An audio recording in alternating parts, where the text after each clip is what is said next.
Hello charm, स्वागत करता हूँ आप सभी का आज के इस वीडियो में। मैं हूँ आपका दोस्त और मेंटोर सत्यम। और आज के इस वीडियो में हम कंटिन्यू करेंगे हमारी क्लास 8th की साइंस की सीरीज को, जिसके अंदर हमने 2 चैप्टर्स को कवर कर लिया है एंड मैंने दोनों वीडियोस को प्लेलिस्ट में अपलोड भी कर दिया है। ठीक है, अगर आपने वीडियो नहीं देखी है तो फर्स्ट और सेकंड वीडियोस भी आप जाके देख लीजिए। ठीक है, अब इस वीडियो में हम करेंगे हमारा चैप्टर नंबर 3, हेल्थ। ठीक है, जितनी भी चीजें हेल्थ से रिलेटेड हैं, चाहे वो कोई डिजीज हो या हेल्दी लाइफस्टाइल की बात करनी हो, सभी चीजें इस चैप्टर में कवर होंगी। एक चीज मैं आपको और बता दूं कि आपने अगर चैनल को सब्सक्राइब नहीं किया है तो चैनल को सब्सक्राइब कर लो। ठीक है, ताकि ऐसी नई वीडियो जो भी हम क्लास 8 के लिए लाएं, आप मिस आउट ना करो। ठीक है, मेरे चैनल पे सारी वीडियोस आपको मिलेंगी, ईच एंड एवरी कंसेप्ट हम आपके साथ डिस्कस करेंगे। ठीक है, तो बात रही चैप्टर 3 की, तो चैप्टर 3 का जो नेम है वो है the ultimate health the ultimate treasure. ठीक है, हेल्थ के बारे में डिस्कस करेंगे काफी ज्यादा डिटेल से कि हेल्थ में कौन कौन सी ऐसी चीजें हैं जो हेल्थ का पार्ट होती है, एक गुड लाइफस्टाइल, एक हेल्दी लाइफस्टाइल का पार्ट होती है। ठीक है, चलिए आगे बढ़ते हैं।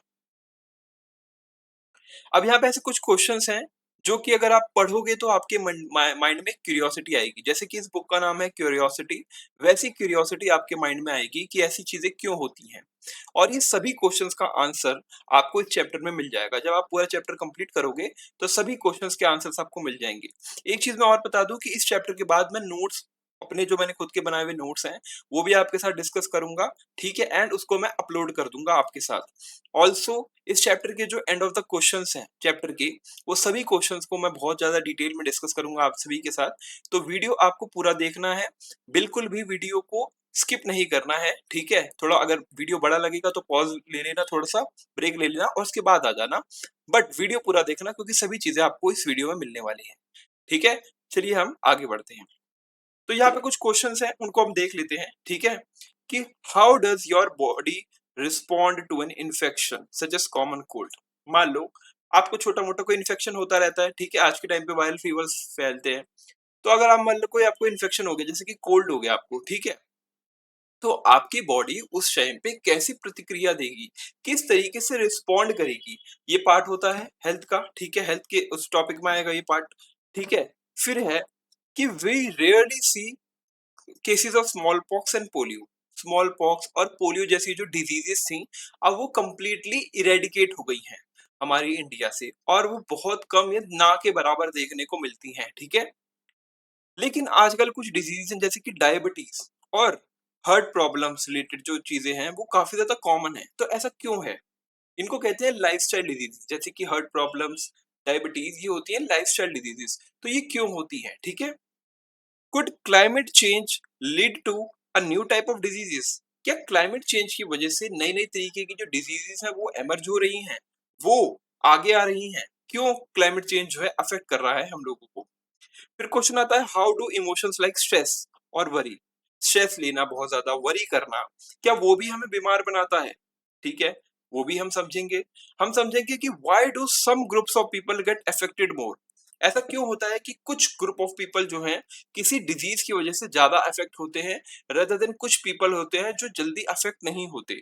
उनकी बॉडी जो है डिजीज आउटब्रेक को कोप अप कर लेती है, उसके साथ आगे बढ़ जाती है। ठीक है, क्या ऐसी कंडीशंस होती हैं बॉडी में जिससे हम डिजीज से बच सकते हैं? ठीक है, तो अब क्वेश्चन आता है, टॉपिक स्टार्ट होता है कि health is it more not falling sick.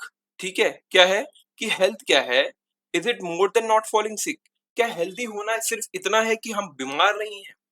क्या हेल्दी होना सिर्फ इतना है कि हम लोग बीमार नहीं है? नहीं, हेल्थ के अंदर और भी एस्पेक्ट्स आते हैं। सिर्फ फिजिकल हेल्थ नहीं, मेंटल हेल्थ और सोशल हेल्थ भी हमारी बॉडी का पार्ट है।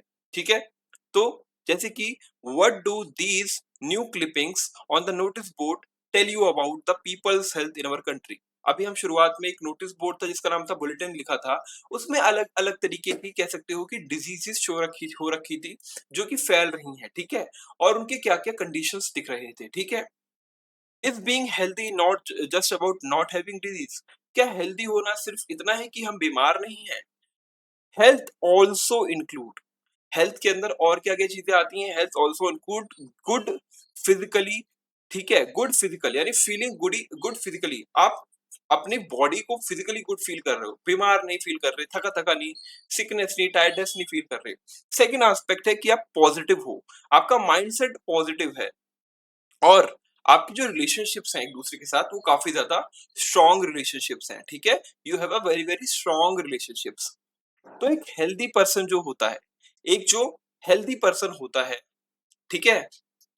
वो टेक केयर करता है अपनी बॉडी की भी और मेंटेन करता है एक पॉजिटिव माइंडसेट, यानी कि मेंटल हेल्थ अपनी अच्छी रखता है और एंजॉय करता है अपनी सोशल लाइफ को, एंजॉय करता है अपनी सोशल लाइफ को, ठीक है? Let us explore what it truly means to be healthy. अब हम समझेंगे कि ट्रूली हेल्दी होना क्या होता है, ठीक है? यानी कि सच में हेल्दी अगर बॉडी है तो उसमें क्या क्या चीजें कंसिडर हम लोग करते हैं, ठीक है? चलिए शुरुआत करते हैं। हो सकता है थोड़ा सा पॉज करे वीडियो, हल्की हल्की थोड़ी ग्लिच करे, हो सकता है कि थोड़ा नेटवर्क इशू, अभी ठीक हो जाएगा, ठीक है? Okay. A grade 8 student moved to a new school in another city. एक 8th क्लास का बच्चा आपकी तरह ही नई सिटी में मूव करा और ठीक है नया स्कूल उसने ज्वाइन करा, ठीक है? With no friends in his new environment and busy parents, he felt lonely. और जब वो नए स्कूल में आया तो उसके अभी दोस्त नहीं बने थे, ठीक है? कोई दोस्त नहीं था उसका और उसके पेरेंट्स काफी ज्यादा बिजी रहते थे, उससे ज्यादा बातचीत नहीं करते थे, तो उसको बहुत ज्यादा अलोन यानी लोनली यानी अकेलापन महसूस होता था। To cope he spent more time on his phone and social media but this made him feel worse. And उसने क्या करा कि अपनी अकेलेपन को दूर करने के लिए वो मोबाइल पे ज्यादा एक्टिव हो गया, सोशल मीडिया पे ज्यादा एक्टिव हो गया। बट इससे सिचुएशन और ज्यादा वर्स हो गई और ज्यादा खराब हो गई। He stopped trying to make friends and had headaches, lost weight and could not sleep well. क्या हुआ धीरे धीरे जब वो ज्यादा एक्टिव रहने लगा फोन्स पे, तो क्या हुआ कि अब वो किसी और को फ्रेंड बनाना भी छोड़ चुका था, ठीक है? और उसके सर में दर्द रहने लग गया, उसका बॉडी वेट कम होने लगा और वो प्रॉपर्ली स्लीप भी नहीं ले पाता था। वो डॉक्टर के पास एडवाइस लेने गया, तो डॉक्टर एडवाइस करते हैं कि कम से कम स्क्रीन पे आप टाइम बिताओ, ठीक है? और अपने काउंसलर से मीट करो, मीटिंग अ काउंसलर, ठीक है? The school counsellor arranged help to support him in making friends and improving his health. और स्कूल के जो काउंसलर थे उन्होंने उस बच्चे की हेल्प करी ताकि वो नए दोस्त बना पाए और अपनी हेल्थ को अच्छे से इम्प्रूव कर पाए, ठीक है? तो think and reflect, what was the cause of the boys health problem. Boy की हेल्थ प्रॉब्लम का कंडीशन का रीजन क्या था? लोनली, सोशली एक्टिव नहीं था, ऐसा नहीं था वो शुरुआत से बीमार था, वो बीमार बाद में जाके हुआ। शुरुआत में क्या था, वो अकेलेपन की वजह से उसके मेंटली वो स्टेबल नहीं हो पा रहा था, ठीक है?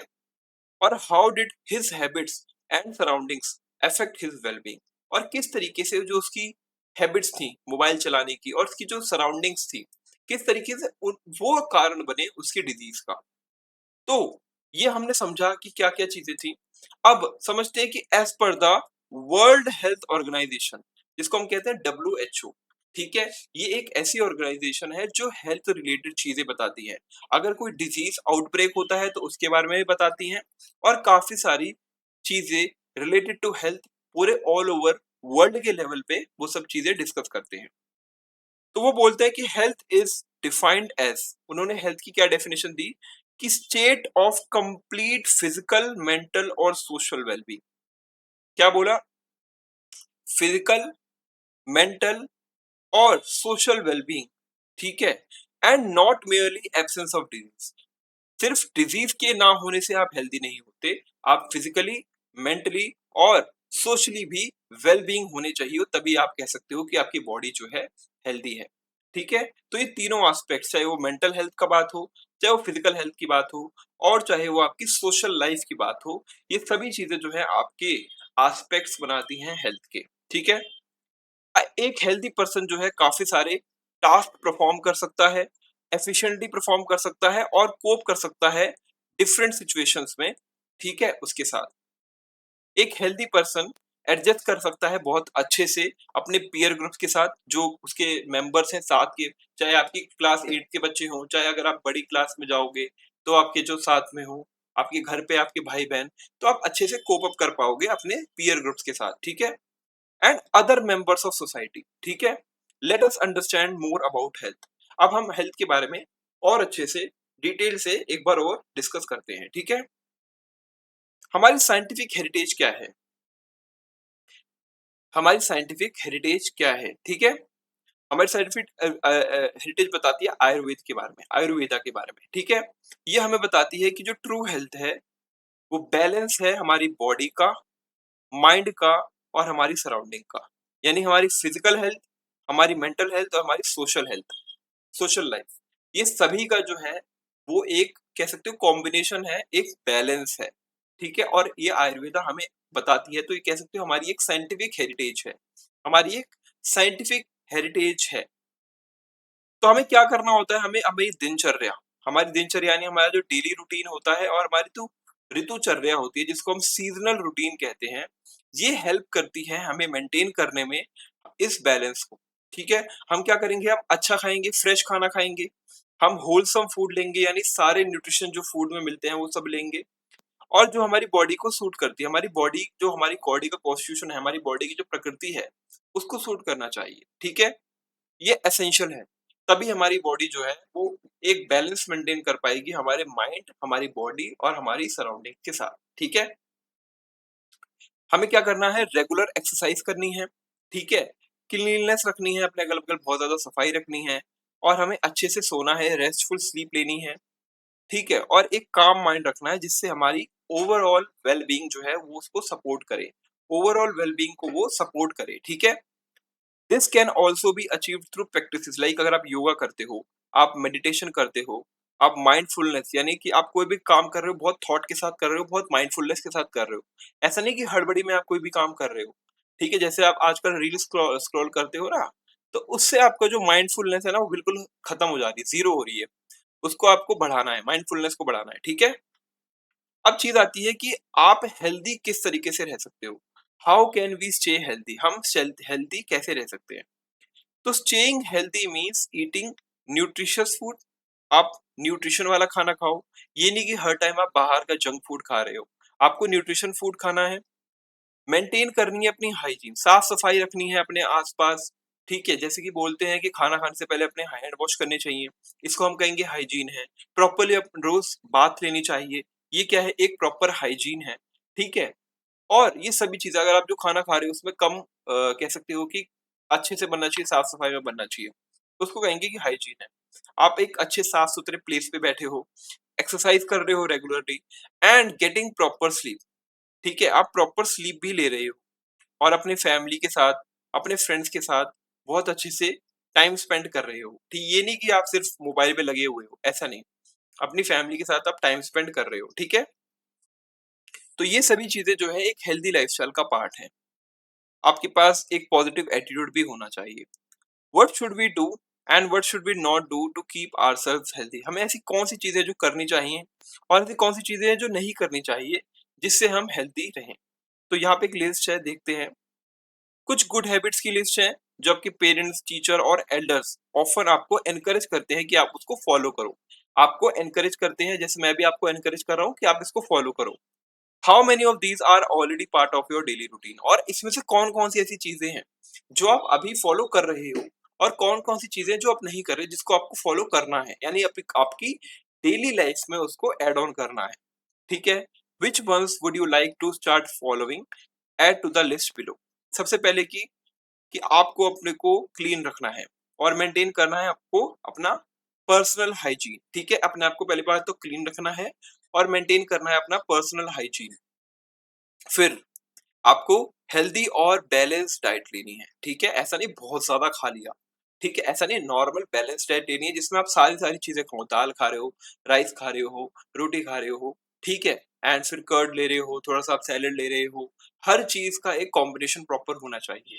और आप हेल्दी खाओ, अच्छा खाना खाओ। ठीक है, रेगुलरली आप एक्सरसाइज करो। ठीक है, उससे बॉडी आपकी क्या होगी? सिंक रहेगी, आपकी बॉडी और माइंड सिंक रहेगा।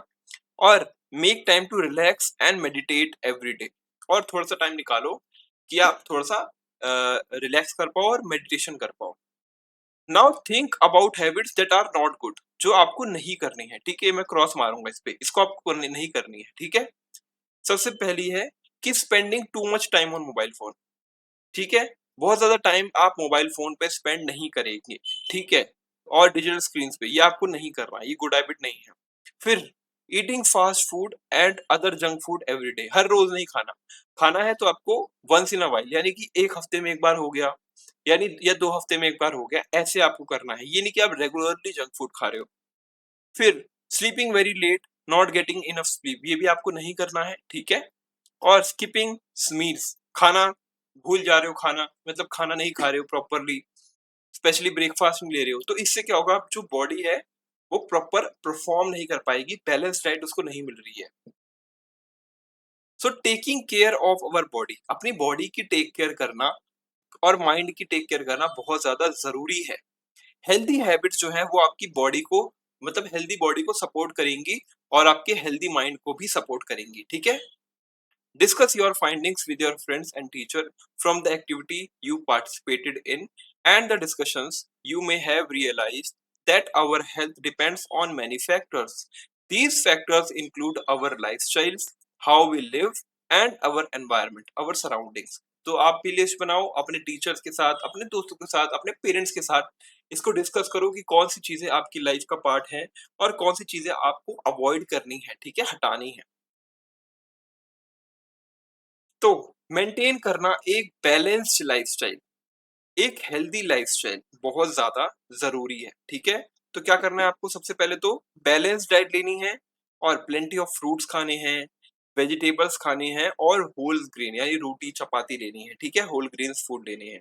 फिर अवॉइड करना है कि आप प्रोसेस्ड, फैटी और शुगरी फूड्स और ड्रिंक्स को अवॉइड करो, इन सब चीजों को खाने से बचो। अगर खाने का मन कर रहा है तो बहुत कम खाओ, यानी वंस इन अ वाइल खाओ, ठीक है? स्टे फिजिकली एक्टिव, अपने आप को फिजिकली एक्टिव रखना है, रोज एक्सरसाइज करनी है, आउटडोर एक्टिविटीज करनी है, वॉक करना है, रन करना है, साइकिलिंग करनी है और एक्सरसाइज करनी है, ठीक है? लिमिट स्क्रीन टाइम, अपना जो स्क्रीन टाइम है, जो मोबाइल पे आप समय व्यतीत करते हो, उसको बहुत ज्यादा कम करो। करना भी है तो थोड़ी देर के लिए एक टाइम फिक्स कर लो और उसी टाइम पे वो चीज करो। और स्पेंड करो ज्यादा टाइम अपना नेचर के साथ, बाहर की एक्टिविटीज के साथ ज्यादा टाइम स्पेंड रखो, ठीक है? फिर इनफ स्लीप, आप अच्छी से सो, ठीक है, इनफ स्लीप लो ताकि आपकी बॉडी को हेल्प हो और आपका माइंड रेस्ट करे और रिकवर कर पाए। फिर योगा प्रैक्टिस करनी है, सिंपल ब्रीथिंग एक्सरसाइज जिसको प्राणायाम कहते हैं, प्राणायाम उसको रेगुलरली करना है, जैसे कि कपाल भारती हो गया, कपाल भाती और अनुलोम विलोम, ये सभी जो है प्राणायाम है, ठीक है, ब्रीथिंग एक्सरसाइज है जो आपको काफी ज्यादा हेल्थ इंप्रूव करेगी, आपके माइंड को फोकस करने में और आपकी बॉडी में ऑक्सीजन की प्रॉपर सप्लाई लाने में, ठीक है, तो ये करना है। और हार्मफुल सब्सटेंसेस को नो करो, ठीक है, जैसे कि टोबैको, अल्कोहल और एडिटिव ड्रग्स, ये बिल्कुल भी नहीं करने हैं, इन कंडीशंस में नहीं पड़ना है, ठीक है? सेकंड चीज है कि अपने एनवायरनमेंट को क्लीन रखो, अपने एनवायरनमेंट को अपनों को क्लीन रखना है, ठीक है? हेल्दी रहना है तो एनवायरनमेंट हमारा क्लीन होगा, जब भी हम अच्छे से प्रॉपर्ली रह पाएंगे, ठीक है, प्रॉपर्ली रह पाएंगे। चलिए कंपेयर करते हैं, दो इमेजेस हैं हमारे पास, एक फिगर है 3.3 ए और 3.3 बी, फर्स्ट और सेकंड, आप देख सकते हो यहाँ पे इमेज है। एक में बहुत ज्यादा साफ एनवायरनमेंट है, लोग बच्चे अच्छे से झूला झूल रहे हैं, सब कुछ साफ है, और दूसरे में बहुत ज्यादा पोल्यूशन है, ग्राउंड बिल्कुल साफ नहीं है, बहुत ज्यादा गंदा है, ठीक है, देखते हैं, ठीक है? तो which playground would you like to play and why, आप कौन से प्लेग्राउंड में खेलना पसंद करोगे और क्यों? क्यों ऐसा है कि आप कौन, मतलब क्या कंडीशंस होंगी जिससे आप डिसाइड करोगे कि मैं इस ग्राउंड में खेलूंगा, इस ग्राउंड में नहीं, क्या कंडीशंस होगी, ठीक है? Most of us would like to play in the playground shown in figure A, ये जो ए फिगर है, इसमें जैसा प्लेग्राउंड है, हम सभी चाहेंगे कि हम इसी प्लेग्राउंड में खेलें, ठीक है, क्योंकि वो क्लीन है, वेल मेंटेन्ड है और ब्यूटीफुल लग रहा है। क्लीन है, वेल मेंटेन्ड है और बहुत सुंदर ब्यूटीफुल लग रहा है। द प्लेग्राउंड जो बी में है वो पॉल्यूटेड है, डर्टी है और अनहाइजीनिक है, और उसमें बहुत सारे फ्लाइज हैं, मॉस्किटोज हैं, तो people living in such areas में फॉल सिक मोर ऑफन। तो जो सेकंड वाले ऑप्शन में लोग रह रहे होंगे ना, बच्चे रह रहे होंगे, बड़े लोग रह रहे होंगे, वो काफी ज्यादा बार ना बीमार पड़ जाते होंगे, because of mosquitoes, because of flies और because of this kind of pollution, ठीक है? In addition to inculcating good habits and adopting a healthy lifestyle, ठीक है, we must keep ourselves and our surroundings clean. अगर हमें एक healthy lifestyle जीना है और एक कह सकते हो गुड हैबिट्स को अडॉप्ट करना है ना, तो हम लोगों को अपने सराउंडिंग को साफ सुथरा क्लीन रखना पड़ेगा. Have you ever found it hard to breathe in a place with a lot of smoke or dust? आप कभी ऐसी जगह पे जाते होगे जैसे कि आप दिवाली के बाद देखोगे ना, तो काफी ज्यादा धुआं हो जाता है, स्मॉग हो जाता है, तो आपको उस टाइम पे ब्रीदिंग में बहुत ज्यादा प्रॉब्लम होगी, लगेगा कि यार धुआं धुआं सा लग रहा है. या कहीं ऐसी जगह गए हो जहाँ पे बहुत ज्यादा स्मोक है, डस्ट है, तो वहां पे भी आपको लगेगा कि यार नहीं, यहाँ पे थोड़ी सी ब्रीथिंग में प्रॉब्लम हो रही है. That is because clean air और वाटर जो है वो इम्पोर्टेंट है हमारी हेल्थ के लिए. क्लीन वाटर और क्लीन एनवायरनमेंट हमारे लिए इम्पोर्टेंट है, हमारी हेल्थ के लिए बहुत ज्यादा इम्पोर्टेंट है. और सिटीज में एयर पोल्यूशन जो व्हीकल्स से, फैक्ट्रीज से आता है, उससे बहुत ज्यादा प्रॉब्लम्स होती हैं. ठीक है, जैसे कि कफ हो जाता है, अस्थमा जैसी प्रॉब्लम्स. तो एयर क्वालिटी इंडेक्स को बनाया गया है. एयर क्वालिटी इंडेक्स वो इंडेक्स होता है जिससे हम मापते हैं कि एयर का क्वालिटी कैसा चल रहा है, गुड कंडीशन है, मॉडरेट है या बैड है, जिससे हमारी हेल्थ को रिस्क हो सकता है. ठीक है, तो ये जो एयर क्वालिटी इंडेक्स है, ये हमें हेल्प करता है कि हम देख पाए कि कितना क्लीन एयर यहाँ पे है इस टाइम पे. ठीक है, एक क्लीनर एनवायरनमेंट जो है हेल्प करेगा हमें कि हम हेल्दी रहें और बेटर फील करें. एक हम हेल्दी रहें और फीलिंग जो है वो हमारी बेटर हो. लेकिन जो हेल्थ है is not only about the body. ये सिर्फ बॉडी की बात नहीं है, ये अच्छी फीलिंग्स की बात है, अच्छे रिलेशनशिप्स की बात है. ठीक है, even if we eat well, live in a clean place, we may not feel good if we are lonely और अपसेट. हो सकता है कि हम बहुत अच्छा खाना खा रहे हो, न्यूट्रिशियस फूड खा रहे हो सकता है कि हम ऐसी जगह रह रहे हो जो बहुत साफ सुथरी है, तब भी हम बीमार कहला सकते हैं, क्योंकि हमारी उस टाइम पे मेंटल हेल्थ हो सकता है अच्छी ना हो, हमारे रिलेशनशिप, हमारी सोशल लाइफ अच्छी ना हो. तो वो भी जो है एक इम्पॉर्टेंट एस्पेक्ट है हमारी हेल्थ का. Spending time with friends and family, taking talking, laughing and having fun help keep mind healthy too. आप देखो, आपका मूड सैड है तो आप क्या करोगे, अगर आप दोस्तों के पास चले जाते हो, उनके साथ हंस बोल लेते हो, हंसी मजाक कर लेते हो, ठीक है, किसी से बात कर लेते हो, तो आपका माइंड हल्का हो जाता है, आप एक अच्छा गुड सेंस ऑफ फीलिंग करते हो. ठीक है, तो यही होता है एक हेल्दी लाइफस्टाइल. ठीक है, अब यहाँ पे क्वेश्चन आता है कि हमें कैसे पता चलेगा कि हम लोग जो हैं अनवेल हैं, यानी कि हम लोग अनहेल्थी हैं या सिक हैं. क्या ऐसी कंडीशन है जिससे हमें इसे पता चलेगा. तो हमारी जो बॉडी होती है ना, वो यूजुअली वर्क करती है सर्टेन वे में, जिससे हमारी बॉडी हेल्दी रहती है, एक सर्टेन वे में ही एक्ट करती है, और उससे हम कह सकते हैं कि हाँ, हमारी बॉडी हेल्दी है. जब हम फील करते हैं अनवेल, हमें अच्छा फील नहीं होता, इसका मतलब है कि हमारे अंदर कुछ अच्छा नहीं है, यानी हमारी वर्किंग अच्छी नहीं है. ठीक है, जो जिस तरीके से होना चाहिए था, काम करनी चाहिए थी बॉडी, उस तरीके से काम नहीं कर रही है. ठीक है, तो हमें सिम्टम्स हो सकते हैं, जैसे कि पेन हो सकता है, थकान हो सकती है, टायर्डनेस हो सकती है, डिजीनेस, हमें नींद नींद सी आ रही है, या हमें फीवर हो सकता है, रैश हो सकता है, हाई ब्लड प्रेशर या स्वेलिंग, जिससे इंडिकेट करते हैं, ये इंडिकेट करता है कि हम लोग अनवेल हैं, हम लोग सही अभी कह सकते हो कि हमारी बॉडी हेल्दी नहीं है. तो जो एक सिम्टम होता है ना, is what we feel like pain, while a sign is something that can be seen or measured, like high body temperature when we have fever. तो सिम्टम क्या होता है कि जैसे हमें पेन हो रहा है, हमें टायर्डनेस, हमें थकान हो रही है, तो इसको तो आप मेजर नहीं कर सकते, इसको तो आप सिम्टम है, ये आपको फील होगा. लेकिन कुछ चीजें होती है जिसको आप मेजर कर सकते हो, जैसे कि आपका फीवर कितना है. ठीक है, आपका बॉडी टेम्परेचर वही फीवर का ही पार्ट हो गया. ठीक है, जब होता है, तो ये सी चीजें होती हैं जिसको कह सकते हो आप एक साइन है. ठीक है, एक साइन है. इससे जो डॉक्टर्स होते हैं उनको हेल्प होती है कि वो अंडरस्टैंड कर पाएँ कि कौन सी ऐसी चीज़ है जिससे हमारी बॉडी जो है अफेक्ट कर रही है, और हम क्या करें कि हम अनवेल फील ना करें. ठीक है? अब क्वेश्चन आता है कि डिजीजेस कौन-कौन से टाइप की होती हैं डिजीजेस, और क्या कॉजेस होते हैं और कौन-कौन से टाइप्स होते हैं. ये सभी चीज़ें आप समझेंगे. Disease is a condition. Disease एक वो कंडीशन है जिसमें हमारी जो नॉर्मल वर्किंग होती है बॉडी और माइंड की, वो अफेक्ट होती है. क्या होती है?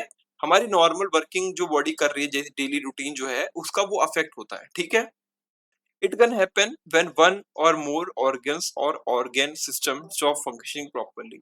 हो सकता है कोई हमारा एक ऑर्गन अच्छे से वर्क ना कर रहे हो, हमें कफ है, तो हम अच्छे से ब्रीथ नहीं कर पा रहे, हमारा गले में दर्द है, खराश है, सिर में दर्द है, तो ये क्या है, हमारा एक ऑर्गन सिस्टम अच्छे से वर्क नहीं कर रहा। या हो सकता है कि हमारा कोई प्रॉपर ऑर्गन नहीं वर्क ना कर रहा हो, ठीक है, ये कंडीशन हो सकती है।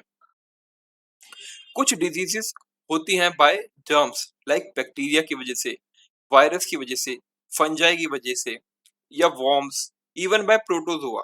प्रोटोजोआ सिंगल सेल्ड ऑर्गेनिजम्स होते हैं। हमने सिंगल सेल और मल्टी सेलुलर ऑर्गेनिजम्स के बारे में डिस्कस किया था फर्स्ट चैप्टर में, ठीक है। और सेकंड चैप्टर में भी काफी सारी चीजें थी, फर्स्ट चैप्टर में नहीं थी, बेसिकली सेकंड चैप्टर में थी, सिंगल सेल और मल्टी सेल। तो ये सभी जो बैक्टीरिया वायरस फंजाई हैं, इसमें अलग अलग टाइप्स होते हैं, और जो प्रोटोजोआ होता है वो सिंगल सेल एनिमल होता है, ठीक है। These disease causing organisms are called pathogens। तो ये जो डिजीज कॉजिंग ऑर्गेनिजम्स हैं, ठीक है, ये याद रखना है कि ये जो डिजीज कॉजिंग ऑर्गेनिजम्स हैं, इनको हम कहते हैं पैथोजेंस। क्या कहते हैं हम इनको? कहते हैं पैथोजेंस, ठीक है। और अदर डिजीजेस जो होती हैं वो होती हैं बिकॉज ऑफ पुअर न्यूट्रिशन। आप अच्छे से खाना नहीं खा रहे हो, आपका लाइफस्टाइल काफी ज्यादा अनहेल्दी है, जैसे आप बहुत ज्यादा टाइम फोन पे व्यतीत कर रहे हो, या बैठे रहे हो, वॉक नहीं कर रहे हो, रन नहीं कर रहे हो, एक्सरसाइज नहीं कर रहे हो, ठीक है, बहुत ज्यादा जंक फूड खा रहे हो, तो ये एक आपकी अनहेल्दी लाइफस्टाइल का पार्ट है। कुछ डिजीज होती है शॉर्ट टर्म के लिए, और कुछ होती है थोड़े लंबे समय के लिए। शॉर्ट टर्म वाली डिजीज को हम कहते हैं एक्यूट डिजीजेस, ठीक है, शॉर्ट टर्म के लिए होते हैं, ठीक है, शॉर्ट टर्म। और क्रॉनिक, ये लॉन्ग टर्म के लिए होती है, ठीक है, ये याद रखना है, एक्यूट और क्रॉनिक, ठीक है। एंड नीड रेगुलर ट्रीटमेंट और केयर, और जिसके लिए जो है हमें रेगुलर ट्रीटमेंट और केयर रखनी पड़ती है। तो डिजीज को हम दो कैटेगरी में कर सकते हैं, दो टाइप ऑफ डिजीज होती हैं, जिसका उसके कॉज अलग होते हैं और वो स्प्रेड अलग तरीके से होती है। एक होती है नॉन कम्युनिकेबल डिजीजेस, ठीक है, यानी कि जो एक दूसरे से नहीं फैलती, ठीक है। जैसे कि मैंने आपसे हाथ मिलाया, मैं आपके पास आ गया, बैठा, आपसे बात करी, लेकिन उस टाइम पे वो डिजीज नहीं फैलेगी, उसको कहेंगे हम नॉन कम्युनिकेबल। कम्युनिकेबल मतलब जैसे हम कम्युनिकेशन करते हैं वैसे ही कम्युनिकेशन होता है, लेकिन वो नहीं हो रहा, non communication, non communicable disease. कुछ डिजीज जो होती हैं जैसे कि कैंसर, डायबिटीज, अस्थमा, ये पैथोजेंस की वजह से कॉज नहीं होती। पैथोजेंस जैसे बैक्टीरिया, वायरस, प्रोटोजोआ, यानी कि वो एक दूसरे से नहीं फैल रही, ठीक है, यानी वो किसी तीसरे पर्सन से नहीं आई है, किसी तीसरे ऑर्गेनिज्म से हमको नहीं मिली है, किसी पैथोजन से नहीं आई है, जैसे कैंसर है, डायबिटीज है, ठीक है। और ये स्प्रेड नहीं होती किसी एक पर्सन से दूसरे पर्सन को, ठीक है। They are usually linked to हमारी लाइफस्टाइल, हम किस तरीके से लाइफस्टाइल जी रहे हैं वो, हमारी डाइट, और हमारे एनवायरनमेंट। ये सभी चीजें, जो ये जो डिजीज होती है, इनकी इनकी वजह से होती है, ना कि पैथोजेंस की वजह से। और कुछ डिजीज होती हैं, ठीक है, जो होती है कम्युनिकेबल डिजीज, जो एक दूसरे से, एक से दूसरे पर्सन को फैल सकती है, स्प्रेड आउट हो सकती है। तो डिजीज कॉज्ड बाय पैथोजेंस, ठीक है, वो डिजीज जो पैथोजेंस की वजह से कॉज हो रही है, वो डिजीज जो किसी पैथोजन की वजह से कॉज हो रही है, उसको हम कहेंगे कम्युनिकेबल डिजीज। क्या कहेंगे? कम्युनिकेबल डिजीज, ठीक है। और ये होती है नॉन कम्युनिकेबल, कम्युनिकेबल होती है। और ये स्प्रेड होती है from one person to another, यानी एक पर्सन से दूसरे पर्सन में ये स्प्रेड आउट हो जाती है बहुत ही easily. Some examples of communicable disease are like typhoid, dengue, flu, chicken pox, COVID 19। ये सभी कह सकते हो वायरल बैक्टीरियल फीवर्स होते हैं, जो एक दूसरे से, एक के से दूसरे के पर्सन में फैल सकते हैं। अब मान लो यहाँ पीछे एक इमेज है, ठीक है, तो यहाँ पे एक इन्फेक्टेड पर्सन है, ये एक इन्फेक्टेड पर्सन है, ठीक है, और ये एक हेल्दी पर्सन है, ये एक हेल्दी पर्सन है। हो सकता है कि ये इससे हाथ मिलाए, डायरेक्ट कांटेक्ट करे, तो इसके अंदर वो डिजीज आ जाएगी, ठीक है। या हो सकता है कि इसको कोल्ड है, इन्फेक्टेड पर्सन को कोल्ड है, वायरल कोल्ड है, फीवर है, और इसने खांस दिया, तो या तो बाय एयर इसके पास चली जाएगी, या इसके कपड़ों के थ्रू, या इसने पानी पी लिया हो और वो पानी इसने पी लिया हो, तो इससे भी वो फैल सकती है। या आप, इसने खाना खाया हो, वही खाना इसने भी खा लिया हो, झूठा खाना, तो हो सकता है इससे हो जाए। हो सकता है कि एक मॉस्किटो के अंदर इसकी बीमारी आ गई हो, फिर उस इस मॉस्किटो ने इसको कर लिया हो, काट लिया हो। और हो सकता है किसी दूसरे एनिमल, जिसको मान लो ये एक डॉग है, इसको रेबीज है, तो इसने इसको काट लिया हेल्दी पर्सन को, तो इसके अंदर वो डिजीज आ जाएगी। तो इस तरीके से डिजीज जो है स्प्रेड आउट होती है from one person to another.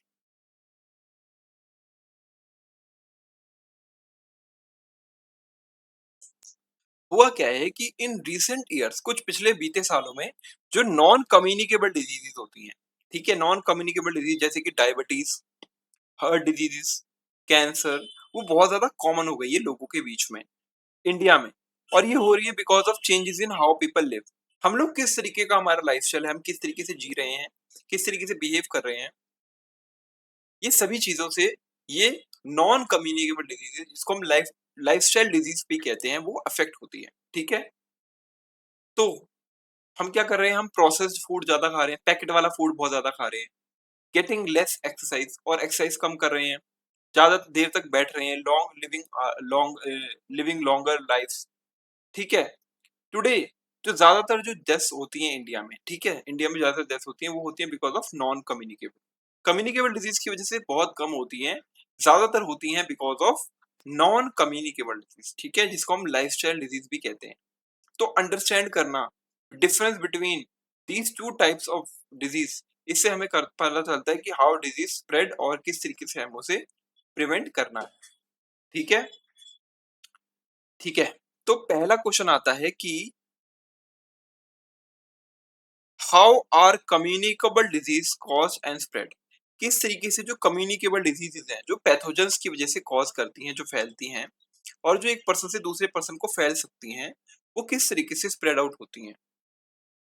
जितनी भी कम्युनिकेबल डिजीजेज होती हैं, वो होती हैं पैथोजेंस की वजह से। ये हमने समझ लिया। अब ये पैथोजेंस कौन कौन से होते हैं, बैक्टीरिया हो गया, कोई वायरस हो गया, कोई फंजाई हो गया, या कोई प्रोटोजोआ हो गया। ये जो पैथोजेंस होते हैं, ये हमारी बॉडी में एंटर करते हैं एयर की वजह से, जब हम ब्रीथ करते हैं, या हम कोई कंटेमिनेटेड फूड खा लें, या वाट पानी पी लें, या कोई और चीज कर लें। ठीक है, लेकिन किस तरीके से जो पैथोजेंस है, ये हमारी एक पर्सन से दूसरे पर्सन में फैलते हैं, किस तरीके से। तो अभी हमने एक चार्ट देखा था, अगर हम हाथ मिलाते हैं या उसका खाना खा लेते हैं झूठा, ये उसके हमें थ्रू फैल सकता है। एक कॉमन वे है, वे है एयर के थ्रू फैलना। ठीक है, एक कॉमन वे है कि एयर के थ्रू फैलना। जब एक इन्फेक्टेड पर्सन कफ करेगा, या खांसेगा, या स्नीज करेगा, तो हो सकता है कि वो, और हो सकता है कि वो डायरेक्ट कांटेक्ट कर ले हमसे, हाथ मिला ले, हैंडशेक कर ले, या इनडायरेक्टली हो सकता है कि हम उसके पर्सनल आइटम्स जो हैं इन्फेक्टेड पर्सन की, जैसे कि उसकी शर्ट हो गई, उसका पिया हुआ पानी हमने पी लिया। ठीक है, तो some of the communicable disease spread through contaminated drinking water और फूड आल्सो। तो some pathogens are also spread by insects like mosquitoes and house flies. तो these insects can also called vectors। यानी कि बीमारी को ट्रांसफर करने वाली चीजें, चाहे वो एक मॉस्किटो हो, चाहे वो कोई और चीज हो, उसको हम कहेंगे वेक्टर। ठीक है, उसको हम कहेंगे वेक्टर। तो ये जो इंसेक्ट्स होते हैं, ये जो इंसेक्ट्स होते हैं जो डिजीज ट्रांसफर करते हैं from one person to another, वो होते हैं, उनको जनरली कहते हैं वेक्टर्स। ठीक है, सो बाय अंडरस्टैंडिंग किस तरीके से डिजीज स्प्रेड होती है, we can take simple steps, जिससे हम प्रोटेक्ट करते हैं, हम प्रोटेक्ट कर सकते हैं अपने सबको और दूसरों को भी। Let us find out how these communicable disease spread and how we can prevent them. हम उसको किस तरीके से अवॉइड कर सकते हैं, उन कम्युनिकेबल डिजीज को। तो grade 8 students listed some common communicable disease table 3.1 में कुछ कॉमन कम्युनिकेबल डिजीजेस हैं। ठीक है, मेरा वीडियो अगर थोड़ा सा पॉज होगा ना, तो वो नेटवर्क की वजह से हो रहा है, उसके लिए मैं माफी चाहूंगा, उसके लिए सॉरी है। आप कॉप अप करना, और ये पेन चलता रहेगा, आप उसको देखते रहना। ठीक है, कोई दिक्कत नहीं होगी। तो एक कम्युनिटी कैंपेन के दौरान, ठीक है, ये सर्वे किया गया लाइब्रेरी में। क्या करना है, चेक करना है जो इन्फॉर्मेशन लिस्ट है, वो by referring to books, trusted websites, और आस्किंग योर साइंस टीचर। और अगर कोई चीज मिसिंग है, तो आप उसको क्या करना है, ऐड करना है मिसिंग डिटेल्स को। तो यहाँ पे कॉमन कम्युनिकेबल डिजीज जो ह्यूमंस को अफेक्ट करती हैं, उसकी एक टेबल बनाई गई है, वो देखते हैं। पहली डिजीज है जो एयर के थ्रू स्प्रेड आउट होती है, किससे, एयर के थ्रू। ठीक है, जैसे कि फर्स्ट हमारी common cold and influenza. Common cold और इन्फ्लुएंजा, जैसे लड़की छींक रही है, ठीक है? ये क्यों होती है? ये होती है बिकॉज़ ऑफ वायरस। कोई तरीके का वायरल फीवर है, वायरस है, वो आ गया और उसकी वजह से ये डिज़ीज़ होती है। ये हमारी रेस्पिरेटरी ट्रैक्ट जिससे हम साँस लेते हैं, लंग्स के थ्रू हमको अफ़ेक्ट होती है। नेसल कंजेशन हो सकता है, नाक बंद हो सकती है और प्रॉपर डिस्चार्ज ना हो, ठीक है? और हमारा जो गला है, वो थोड़ा खराश हो, सोर थ्रोट हो, हमें फ़ीवर हो, कफ़ हो और हमारी बॉडी में पेन हो। ये सभी जो है सिम्पटम्स हैं कि आपको कॉमन कोल्ड है। आप इसको किस तरीके से अवॉइड कर सकते हो? आप फ्रीक्वेंटली हैंड वॉश करो, ठीक है? अच्छे से हाथ धो और अपनी पर्सनल आइटम्स को किसी के साथ शेयर मत करो और अपने माउथ को और नोज़ को कवर करके रखो जब भी आप किसी इन्फेक्टेड पर्सन से मिल रहे हो, ठीक है? सेकंड डिज़ीज़ है चिकन पॉक्स, ठीक है? चिकन पॉक्स कहते हैं इसको। कुछ-कुछ लोग इसको माता भी कहते हैं कि माता निकल आई, ठीक है? तो ये होती है क्यों? जैसे आपकी बॉडी में छोटे-छोटे चेचक हो जाते हैं, ठीक है? दाने हो जाते हैं, उभर जाते हैं। ये बिकॉज़ होता है वायरस की वजह से, ठीक है? चिकन पॉक्स होता है because of kind of virus और ये क्यों होता है? या तो आपकी रेस्पिरेटरी ट्रैक से यानी सांस लेते वक़्त एयर के थ्रू आ गई हो या किसी से स्किन टच हो गया हो, ठीक है? इससे इसके सिम्पटम्स क्या होते हैं कि आपको माइल्ड फीवर रहेगा, इची स्किन्स रहेगी और रैशेस और ब्लिस्टर्स रहेंगे, ठीक है? रैशेस जैसे इस बच्चे के हाथ में देखना छोटे-छोटे दाने से हुए हैं, वैसे रहेगा। इसको आप किस तरीके से अवॉइड कर सकते हो? आपको कंप्लीटली आइसोलेट हो जाना है क्योंकि अगर आप किसी और के साथ कॉन्टैक्ट में आए तो उसको भी ये हो सकता है। तो आपको कंप्लीट आइसोलेट होना है, अलग हो जाना है किसी एक कमरे में या किसी में। कवर करना है अपने माउथ को और नोज़ को और वैक्सीनेशन लेनी है, ठीक है? प्रॉपर्ली। थर्ड है मीज़ल्स, ठीक है? मीज़ल्स भी कुछ उसी टाइप की होती है। ये वायरस है, वायरस की वजह जैसे ये वायरस की वजह से होती है, ये भी वायरस की वजह से होती है। ये स्किन की वजह से, रेस्पिरेटरी ट्रैक्ट की वजह से ये भी होती है डिज़ीज़, ठीक है? और इसमें सिम्पटम्स होते हैं फीवर, आपका गला जो है खराब रहेगा, रेडिश और रैशेज़ रहेंगे आपके गले पे, गर्दन पे और आपके ईयर्स और अदर जो बॉडी पार्ट्स हैं स्किन्स के वहाँ पे, ठीक है? इसका भी आपको अवॉइड कैसे कर सकते हो? आइसोलेशन ऑफ द पेशेंट, ठीक है? कवर अपना माउथ और नोज़ को और मेंटेन करो गुड हाइजीन और वैक्सीनेशन को, ठीक है? आगे बढ़ते हैं। अब बात आती है टीबी की, ट्यूबरकुलोसिस कहते हैं इसको, टीबी, ठीक है? इससे आपके जो लंग्स हैं वो काफ़ी ज़्यादा अफ़ेक्ट होते हैं। आपके लंग्स जो हैं वो काफ़ी ज़्यादा अफ़ेक्ट होते हैं। ये होती है बैक्टीरिया की वज़ह से, ठीक है?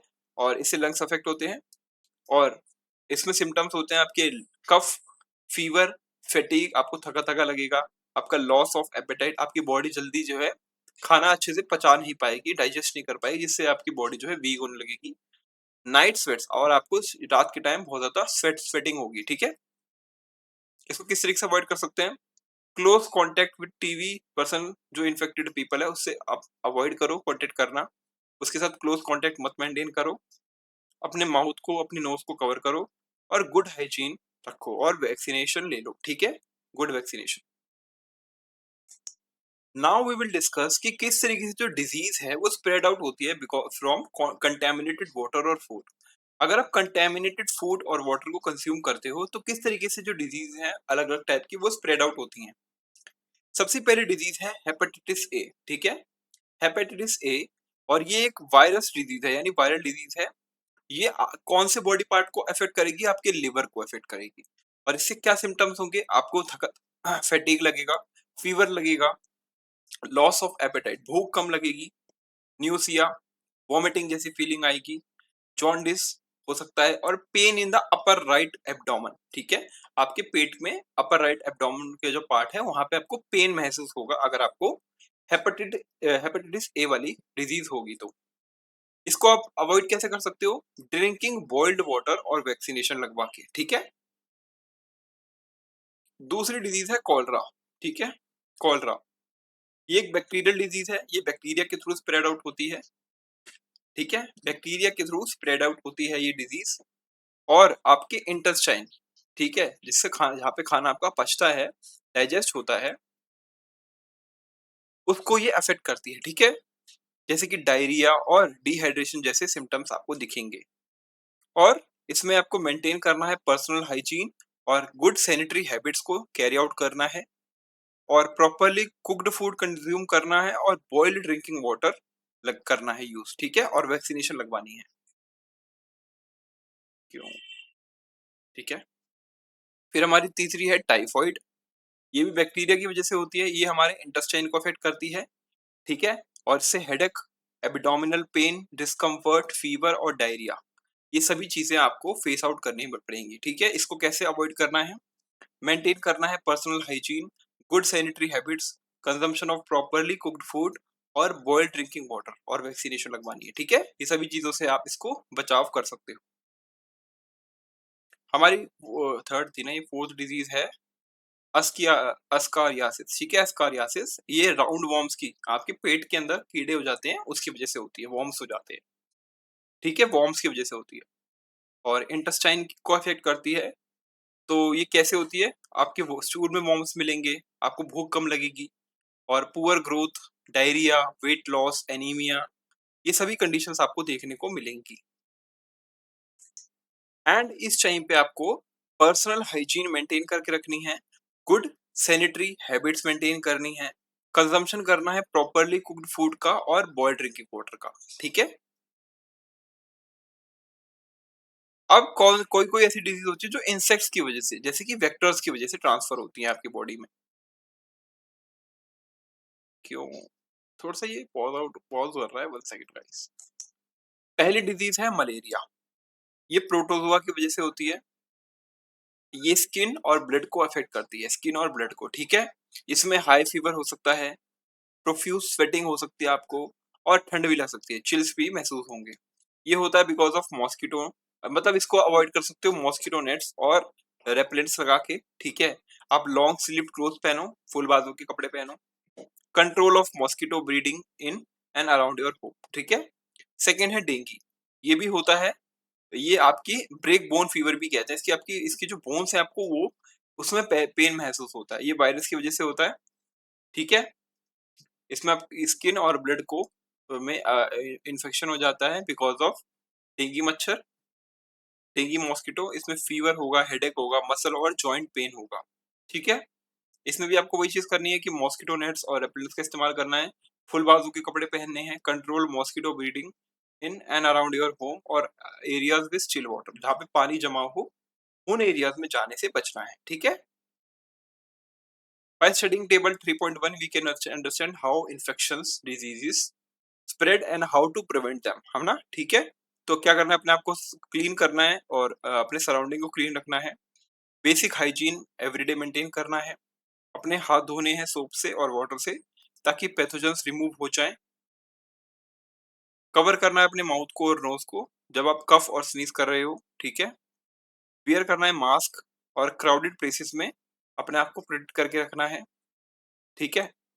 अवॉइड करना है शेयरिंग पर्सनल आइटम जैसे कि towels, hand handkerchiefs, keep our home, food और वाटर क्लीन, ठीक है। स्टे एट होम, घर पे रहो और रेस्ट करो जब आप बीमार हो, जिससे आपकी बॉडी को हेल्प होगी रिकवर करने में, ठीक है, बॉडी को हेल्प होगी रिकवर करने में, और इससे मिनिमाइज होगा spread to of disease to others, और दूसरों को डिजीज नहीं फैलेगी अगर आप घर पे आराम करोगे, ठीक है। कुछ इन्फेक्शंस होते हैं, इन्फेक्शियस डिजीज होती हैं जो वॉर्म्स से होती हैं, जो हमारी बॉडी के अंदर रहते हैं, स्पेशली हमारे डाइजेस्टिव सिस्टम में, ठीक है।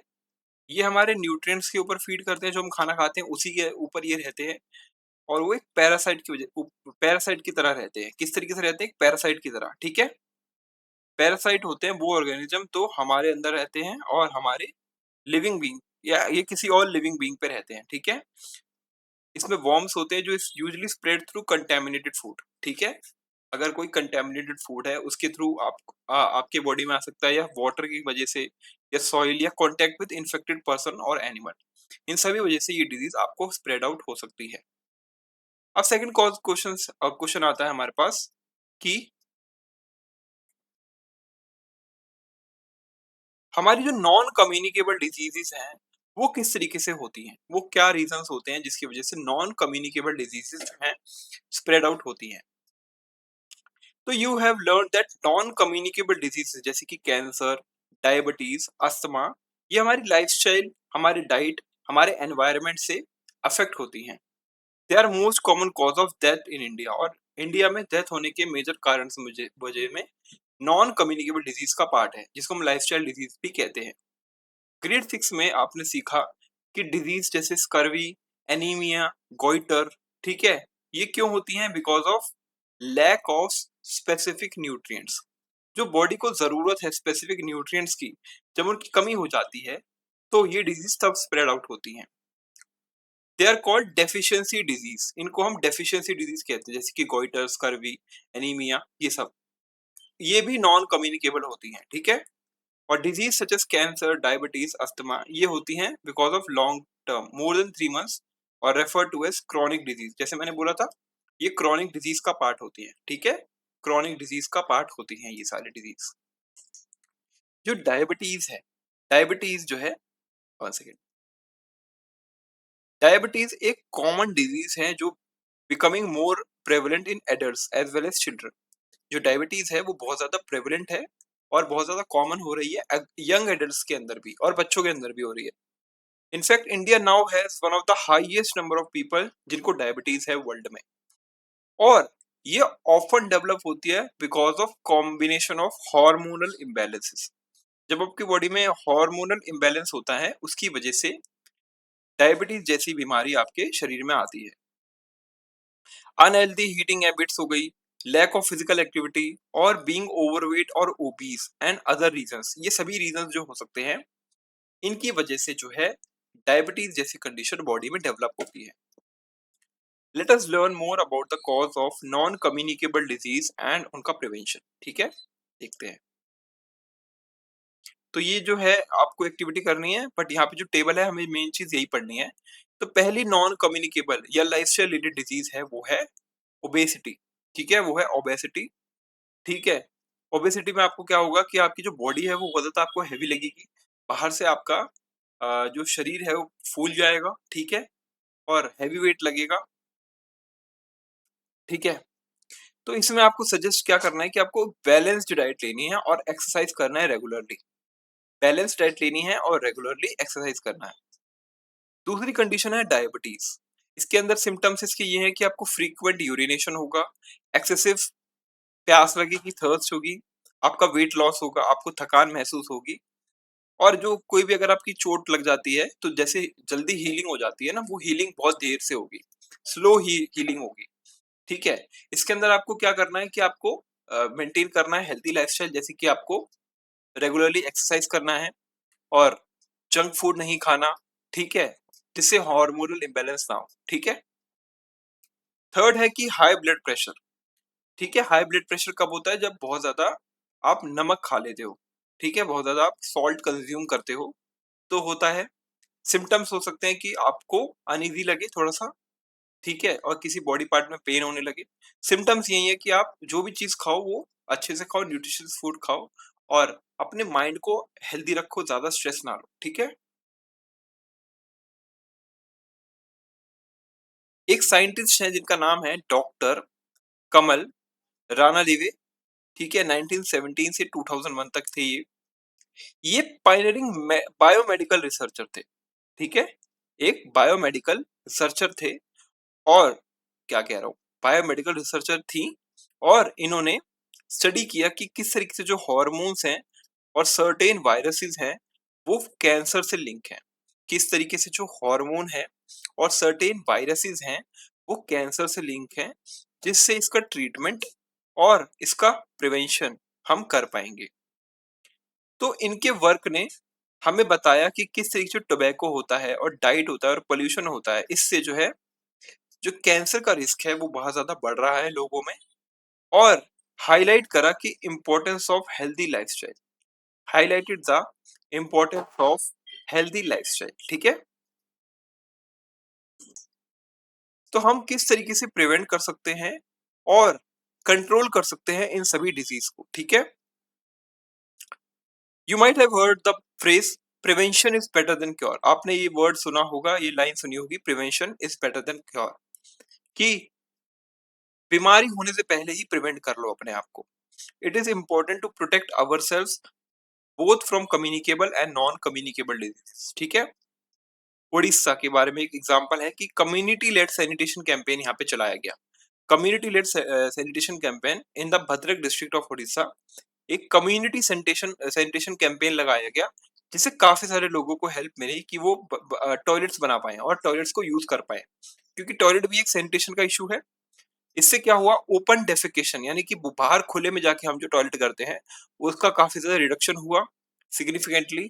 और इससे चाइल्ड हेल्थ हेल्थ इंप्रूव हुई with fewer cases of diarrhoea and infections, क्योंकि जब भी आप बाहर जाते हो तो आपको इन्फेक्शन होने के चांसेस ज्यादा होते हैं। बट जब आपके घर में खुद का टॉयलेट होता है तो आप सैनिटेशन मेंटेन कर पाओगे, उसको साफ कर पाओगे अच्छे से। ठीक है, तो व्हाट डू यू इन्फर, आपको यहाँ से क्या सीखने को मिला इस केस स्टडी से? ये सीखने को मिला कि simple steps like good sanitation, साफ सफाई में रहना, अफेक्ट कर सकता है ग्रेटली, और हमारा जो स्प्रेड है कम्युनिकेबल डिजीज का उसको कम कर सकता है, रिड्यूस कर सकता है। ठीक है, find about such community campaigns जो आपके लोकेशन में हो रही हैं और शेयर करो अपनी क्लास के साथ। ठीक है, अब बात आती है कि ability to of the body to fight diseases. किस तरीके से जो हमारी बॉडी है, किस तरीके से हमारी जो बॉडी है वो इन डिजीज को फाइट कर सकती है और अपने आप को हम प्रिवेंट कर सकते हैं। ठीक है, so you have noticed that some people get sick with more frequent frequently than others. कुछ आपने देखा होगा, कुछ लोग बहुत जल्दी बीमार पड़ते हैं और कुछ लोग जो है जल्दी बीमार नहीं पड़ते, although living in a similar environment. और दोनों लोग सेम एनवायरनमेंट में सेम कंडीशंस में रह रहे हैं, उसके बावजूद कुछ लोग जल्दी बीमार पड़ते हैं, कुछ लोग देर बीमार नहीं पड़ते।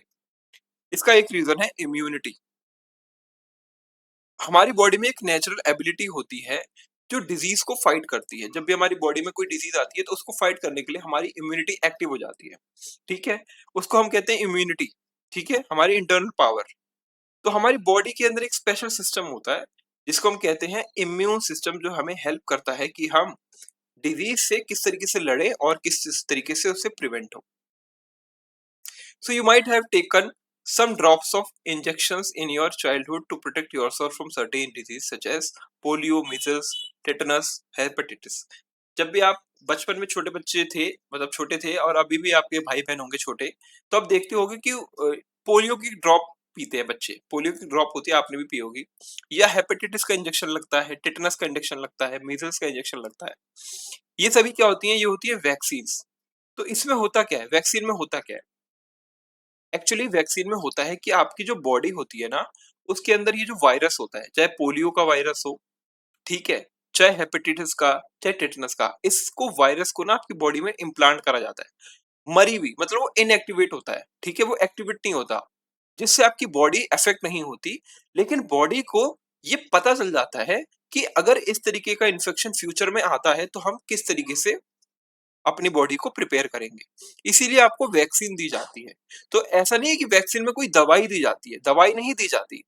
वैक्सीन में क्या होता है कि आपकी बॉडी में वो जो वायरस है वो ही डाला जाता है, बट वो इनएक्टिव फॉर्म में, कह सकते हो मरा हुआ वायरस डाला जाता है।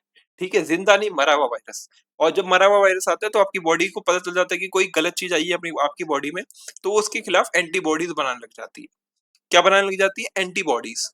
और भले ही वो मरा हुआ वायरस है लेकिन एंटीबॉडीज तो बनाती है बॉडी। तो आपकी बॉडी को ये रिकॉग्नाइज हो जाता है कि अगर फ्यूचर में ऐसा कोई वायरस आपकी बॉडी में दोबारा आया जिंदा फॉर्म में, ठीक है, तो आपकी बॉडी के अंदर एंटीबॉडीज ऑलरेडी बनी हुई हैं और वो उससे फाइट कर लेगी, आपको प्रिवेंट कर लेगी। ठीक है, तो ये क्या करेगी?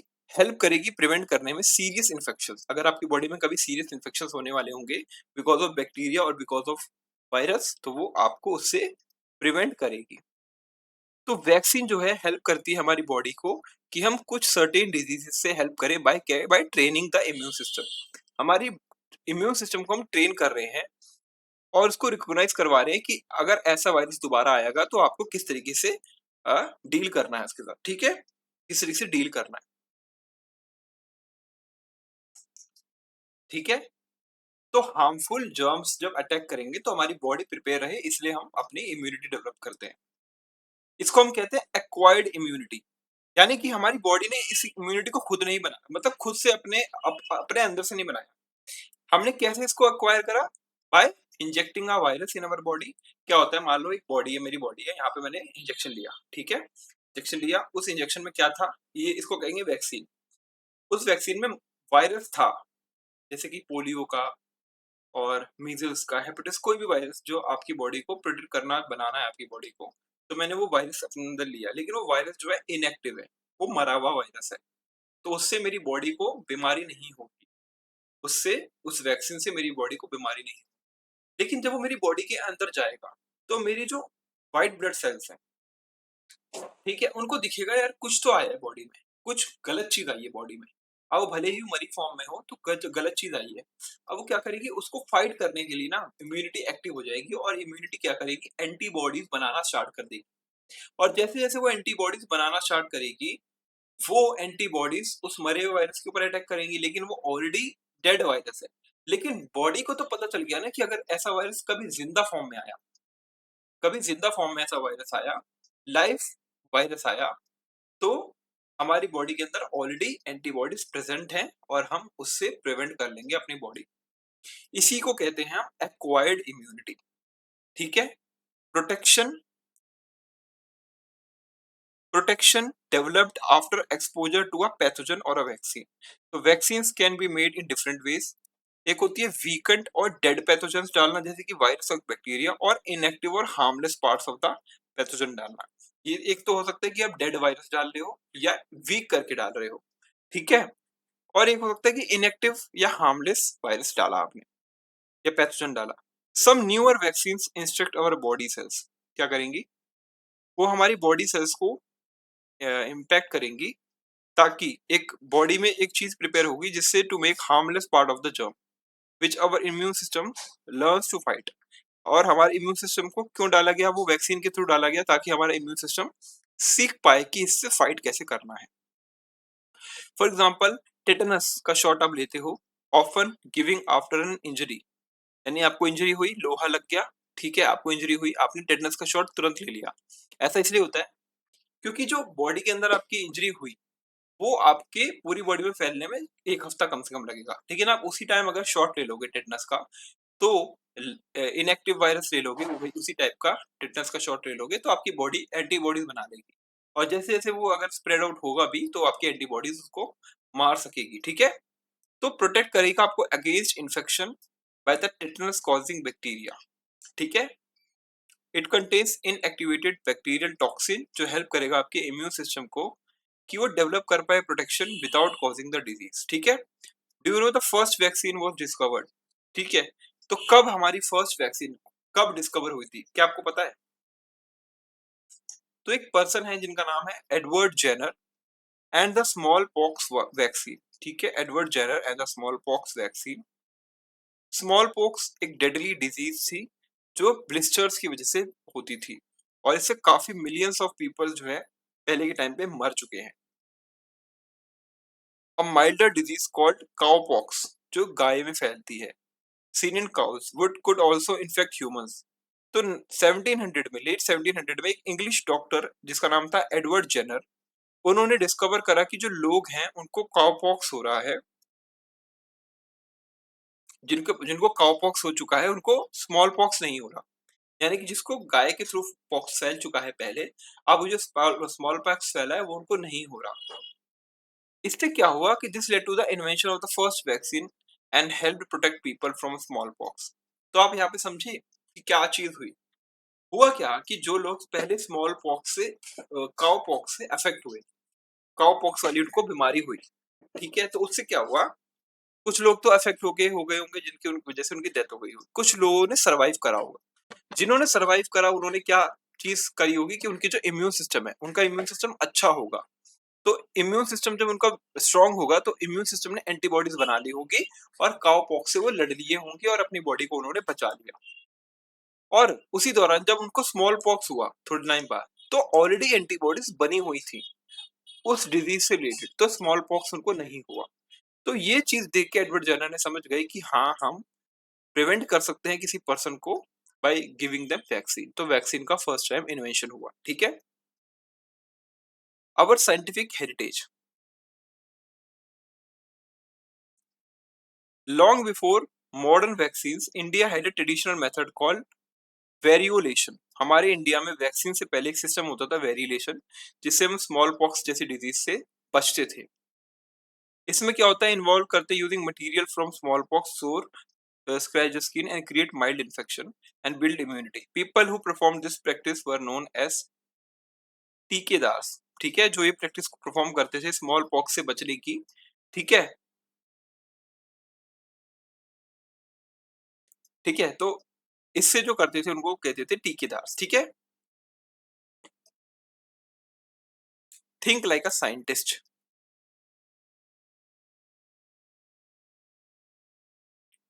ठीक है? ऑब्जर्वेशन है कि जेनर ने ऑब्जर्व करा कि जो milkmaids who had cow pox did not catch small pox likely because the two viruses are related. ये दोनों वायरस जो है एक दूसरे से रिलेटेड थे। हाइपोथेसिस ये कहती है कि content in the pus of cowpox blisters protected people from smallpox, ठीक है? Experiment he tested this by injecting cowpox sap into a boy which later showed no illness when exposed to smallpox. यानी कि पहले उसके अंदर cowpox का virus डाला गया इनएक्टिव फॉर्म में, और थर्ड टाइम बाद जब स्मॉल पॉक्स का उसको एक्टिव लाइव वायरस दिया गया तो वो बच गया उससे, क्योंकि एंटीबॉडीज बन गई थी during the cowpox virus. Result क्या हुआ? He found that people who were infected with cowpox sap were now resistant to smallpox. और इसको एप्लीकेशन किया गया, जिससे मार्क्स वैक्सीनेशन बनाई गई, इवेंचुअली उससे हेल्प हुई और स्मॉल पॉक्स जैसी बीमारी को इरेडिकेट कर दिया वर्ल्ड वाइड। तो कह सकते हैं vaccine are one of the most effective way जिससे हम लोगों को और हर एज के लोग को बचा सकते हैं, चाहे वो छोटा बच्चा हो, चाहे वो बड़ा बूढ़ा हो, बुजुर्ग हो, ठीक है? काफी डिजीजेस के अगेंस्ट इससे क्या होगा? इलनेस प्रिवेंट कर सकते हैं और स्प्रेड ऑफ इन्फेक्शंस को हम क्या कर सकते हैं? प्रिवेंट कर सकते हैं और काफी लोगों की जान बचा सकते हैं। ये इंपॉर्टेंट है कि हमें रिमेम्बर रखना चाहिए कि वैक्सीन जो है प्रिवेंटिव होती हैं, नॉट क्यूरेटिव। ये आपको प्रिवेंट करेंगे डिजीज से, ऐसा नहीं कि दवाई है, ये दवाई नहीं है, ये प्रिवेंशन है। They can not minimize serious disease before they happen. मान लो आपको कोई डिजीज हो गई और उस टाइम पे आप वैक्सीन ले रहे हो, तो आपको फिर उससे कोई फायदा नहीं होगा, क्योंकि उस टाइम पे लाइव वायरस आपके अंदर, लाइव बैक्टीरिया आपके अंदर चला गया है। तो उसको तो उसकी तो आपको बॉडी को खुद डील करना पड़ेगा। वैक्सीन तब ली जाती है जब आप डिजीज नहीं है आपको, ठीक है? आप उसकी डिजीज की दवाई पहले ले लो, प्रिवेंशन विद वैक्सीन ले लो, और फ्यूचर में अगर कोई डिजीज होती है तो उससे आप बच जाओगे। तो वैक्सीन जो है वो क्योर के लिए नहीं है, दवाई नहीं है कोई। But do not treat them once someone is already sick. Some people may fear or doubt vaccines, but scientists and doctors carefully test them for safety. So getting vaccinated not only protect you but also the people around you. ठीक है?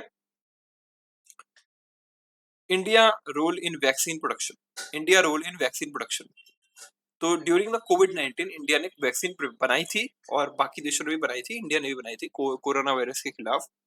तो कह सकते हो India is one of the world largest vaccine producer.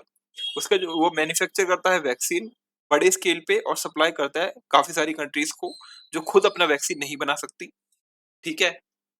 तो India ने vaccine campaign start किया था, जिसने काफी की अच्छा या की रोल प्ले करा ड्यूरिंग द कोविड-19 पेंडेमिक, और अभी भी वो सपोर्ट कर रही हैं हेल्थ एफर्ट्स में। यहाँ पे एक डॉक्टर हैं जिनका नाम है महाराज किशन भान, एक वेल नोन इंडियन डॉक्टर और साइंटिस्ट और secretary of the department of biotechnology, और इन्होंने हेल्प करा था कि प्रमोट करेंगे साइंस और इनोवेशन इंडिया में, हेल्प करेंगे प्रमोट करने में साइंस और इनोवेशन इंडिया में। और इन्होंने की रोल प्ले करा था in developing the rota virus vaccine. एक वायरस था रोटा वायरस, उसकी वैक्सीन बनाने में इन्होंने हेल्प करी थी। किन्होंने? डॉक्टर महाराज किशन भान ने, विच प्रोटेक्ट चिल्ड्रन फ्रॉम डायरिया, ठीक है? ही यानी डायरिया से बच्चों को प्रिवेंट करती थी वो vaccine. He believed that using research to create affordable healthcare and made a big sacrifice difference in India's health and biotechnology sector. अब ट्रीटमेंट कैसे होता है डिजीज का, ठीक है? हमारा जो इम्यून सिस्टम होता है, अगर वो फेल हो जाए आपको बचाने में किसी भी इन्फेक्शन डिजीज से, और इससे क्या होगा? हम बीमार पड़ जाएंगे। अगर हमारा इम्यून सिस्टम स्ट्रांग होगा ना तो हम उस बीमारी से बच जाएंगे, लेकिन अगर वीक होगा तो हम बीमार पड़ जाएंगे और हमें डॉक्टर के पास जरूरत पड़ेगी। तो डॉक्टर हमें मेडिसिन देगा जिसको हम कहते हैं एंटीबायोटिक्स। एंटीबायोटिक्स, ठीक है? मैंने अभी एक वर्ड यूज किया था एंटीबॉडीज। एंटीबॉडीज नेचुरली हमारी बॉडी में बनती हैं, हमारा इम्यून सिस्टम बनाता है, और एंटीबॉडीज जो है क्योर के लिए इस्तेमाल होती हैं, जैसे कि डिजीज को खत्म करने के लिए एंटीबॉडीज, वो एंटीबायोटिक्स कहते हैं इसको। ये जो है बैक्टीरिया को किल करेगा और हमें डिजीज से बचाएगा। तो एंटीबॉडीज जो है, एंटीबायोटिक्स जो है वो वर्क करती हैं बैक्टीरियल इन्फेक्शंस के अगेंस्ट और टारगेट करती हैं उन बैक्टीरियल सेल्स को जो हमें बीमारी फैला रहे हैं, चाहे वो ह्यूमंस हो चाहे वो अदर एनिमल सेल्स हो, तो उन सेल्स के ऊपर अटैक करती है। They do not work against viruses और diseases caused by protozoa.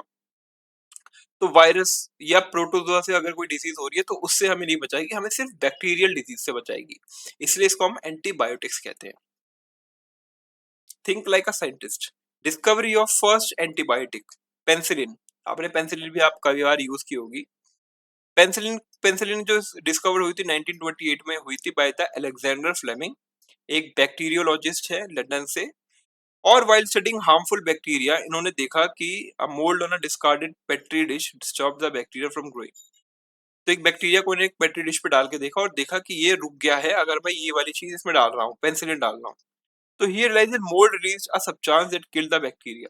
This chance discovery led to the discovery of penicillin. Penicillin एक एंटीबायोटिक इन्होंने बनाई और ये पहली एंटीबायोटिक जी जिससे हम बैक्टीरियल इन्फेक्शन से लड़ सकते थे। ठीक है,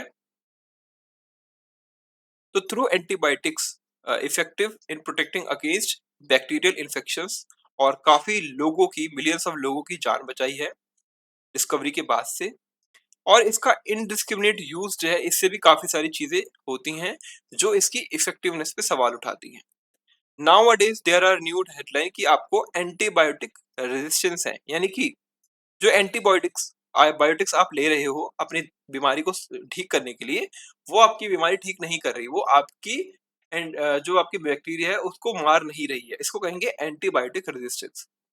ये एक फिनोमेना होता है जहाँ पे बैक्टीरिया जो होता है, जो पहले मर चुका है, अब नई एंटीबायोटिक देने पे वो सरवाइव कर चुका है, उस उसके खिलाफ, उस एंटीबायोटिक के खिलाफ उसने रेजिस्टेंस डेवलप कर ली है उस बैक्टीरिया ने, तो अब वो दोबारा एंटीबायोटिक लोगे तो अब वो नहीं मरेगा। ठीक है, तो किस तरीके से होता है ये देखो, ये है इमेज, यहाँ से समझते हैं। एक मिनट अपनी वीडियो पॉज कर रहा हूँ, पहले सिर्फ देखते हैं। ठीक है, तो how antibiotic resistance spread in the community, पूरे कम्युनिटी में किस तरीके से होती है। ठीक है, ये देखते हैं।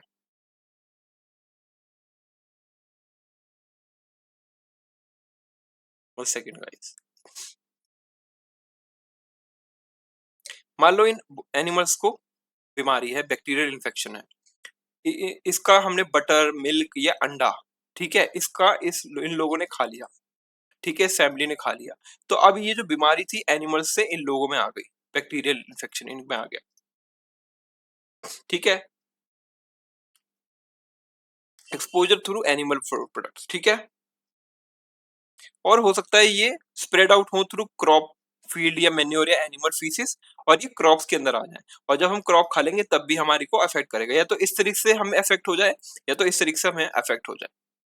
ठीक है, तो क्वेश्चन आता है how resistant bacteria spread through plants and animal products. तो ये जो रेजिस्टेंट बैक्टीरिया या तो इस एनिमल प्रोडक्ट्स के थ्रू या तो क्रॉप के थ्रू, और क्रॉप से फिर लोगों के अंदर। ठीक है, अब क्या हुआ, spread resistance bacteria to community, किस तरीके से कम्युनिटी के अंदर होगा वो समझते हैं। ठीक है, कि ये पर्सन है, ठीक है, may have serious illness and gets cure at a hospital, इसको बीमारी हुई और ये हॉस्पिटल गया और वहां से इसको क्योर मिल गया, वहां से क्योर हो गया। लेकिन उससे पहले ये बीमारी जो है spread directly to other patients और indirectly through health care workers, उनमें फैल गई बीमारी बैक्टीरियल फैमिली, और ये स्प्रेड आउट हो गई पूरे हॉस्पिटल में थ्रू डर्टी सरफेस, और पेशेंट्स जो है घर चले गए, और इससे क्या हुआ, पूरी कम्युनिटी के अंदर ये बीमारी फैल गई। यानी कि समझ रहे हो, एक पर्सन को फैली, फिर पूरे हॉस्पिटल स्टाफ को फैली, फिर इस पर्सन ने गया तो ये पूरी कम्युनिटी के अंदर फैल गई। ठीक है, घर गए तो taking antibiotics when they are not required, इससे क्या होगा, डेवलपमेंट होगा रेजिस्टेंस का in the bacteria like animals, और डेवलपमेंट होगा resistance in the human body. ठीक है, दोनों के अंदर ही बैक्टीरियल रेजिस्टेंस हो जाएगा, एंटीबायोटिक रेजिस्टेंस वाले बैक्टीरिया फैल जाएंगे।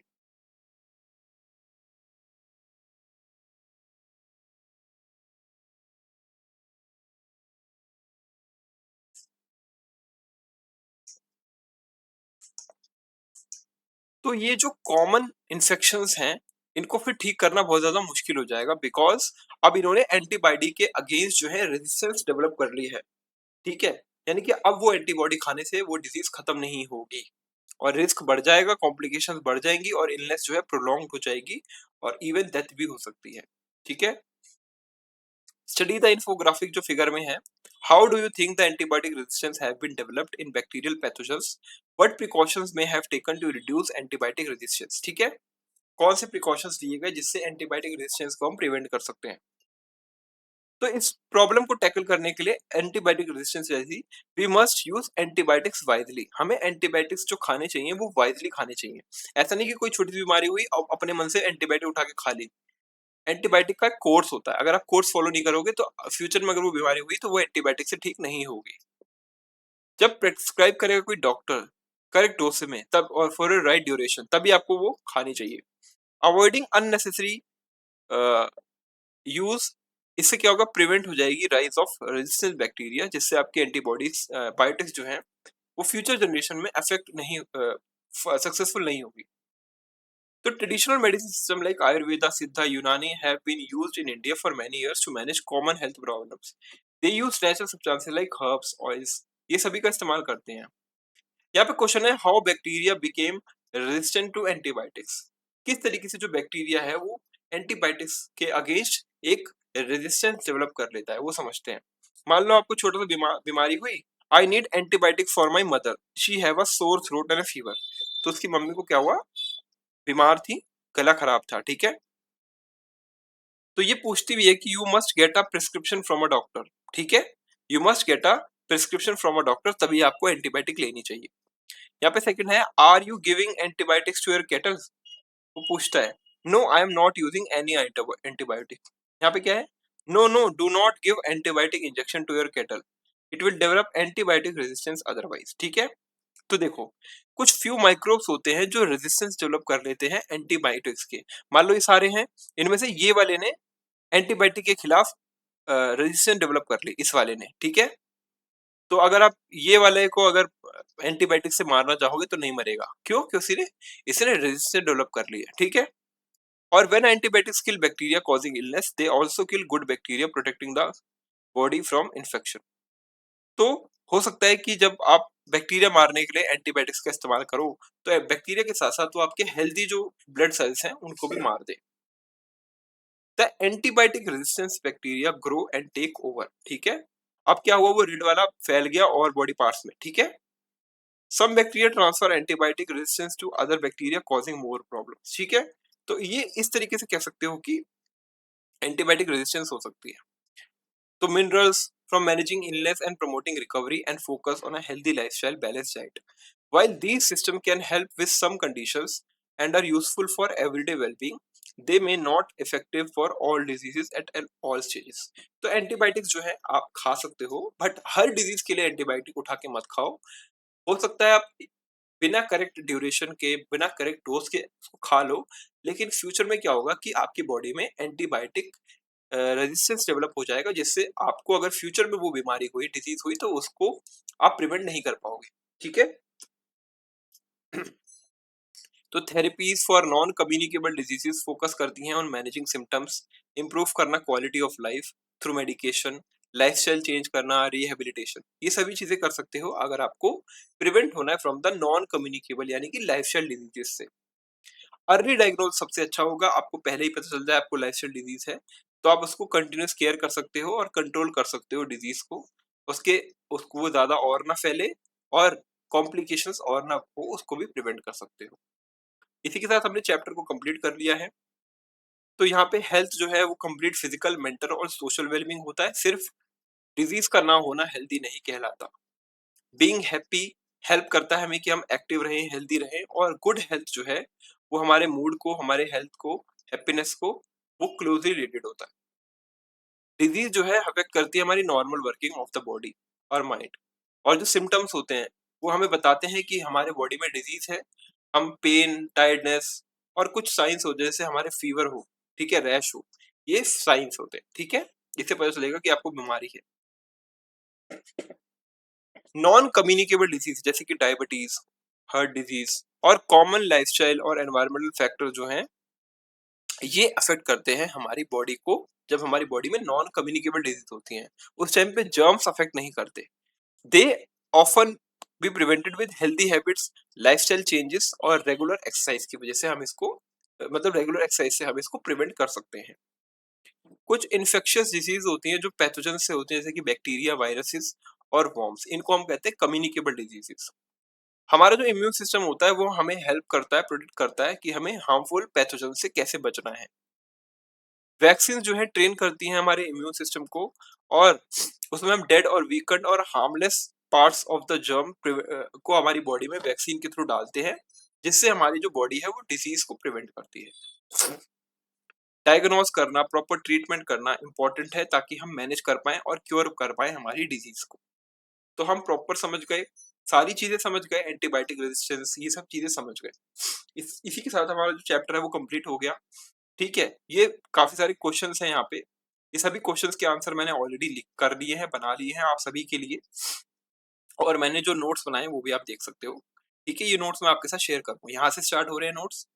ठीक है, देखो, आपको पूरा चैप्टर दोबारा पढ़ने की जरूरत नहीं है, इस वीडियो को देख लो और मेरे नोट्स को फॉलो कर लेना। ठीक है, वीडियो को पूरा देखना और मेरे नोट्स को फॉलो कर लेना, आपको सारी चीजें क्लियर हो जाएंगी, और मैंने क्वेश्चन आंसर्स भी आपके सामने लिख दिए हैं। ठीक है, तो health is not more than following sick, definition of health, फिर बेनिफिट्स ऑफ हेल्थ। ठीक है, प्रॉपरली यहाँ पे लिखा गया है, क्या आयुर्वेदिक पर्सपेक्टिव है हेल्थ का, हमने देखा था। हम हेल्दी कैसे रह सकते हैं, हम एक मेंटेन कैसे कर सकते हैं हेल्दी लाइफस्टाइल, हमारा डाइट और न्यूट्रिशन। ठीक है, physical activity, proper sleep, habits और सब्सटेंसेस अवॉइडेंस, हैबिट्स और सब्सटेंसेस अवॉइडेंस यहाँ पे है। फिर हमारे एनवायरनमेंट को क्लीन करना। ठीक है, हमारे एनवायरनमेंट को क्लीन करना।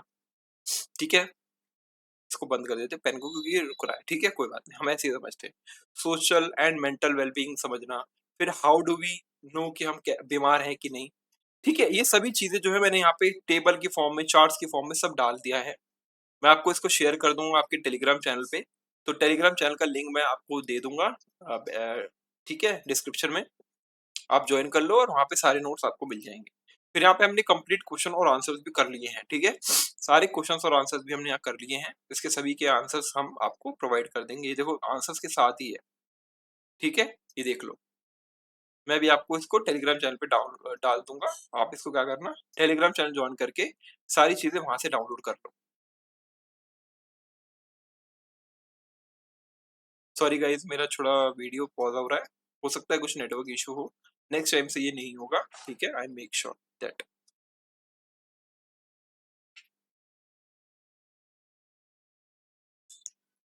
तो हमारा जो चैप्टर नंबर हमारा 3 था वो हमने कंप्लीट कर लिया है।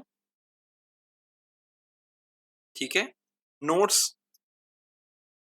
एंड क्वेश्चन और answer will get uploaded on